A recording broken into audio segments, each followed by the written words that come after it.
ఈరోజు మనం ములక్కాయ సూప్ చేసుకోబోతున్నాం. ములక్కాయ సూప్ అందరికీ మంచిది, అందరూ తాగాలి. సో దానికోసం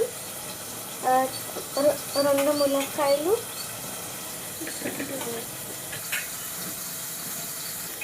ఒక టమాటా, ఇప్పుడు ఒక పచ్చిమిర్చిని 2గా చేసుకుని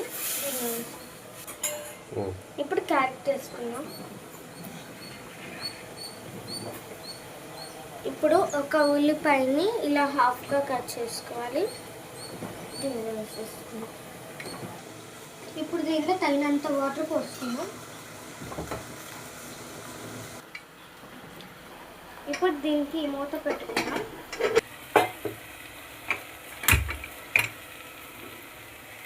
ప్రాసెస్ ఏంటో చూస్తాను.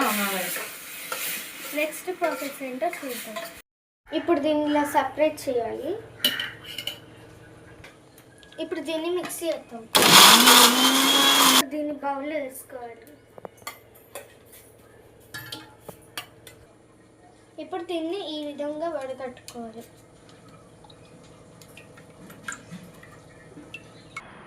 దీనిలో టేస్ట్కి కొంచెం సాల్ట్. ఇప్పుడు టేస్ట్ చేసి చేద్దాం.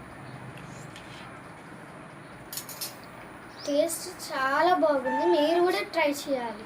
ఇది హెల్త్కి చాలా మంచిది.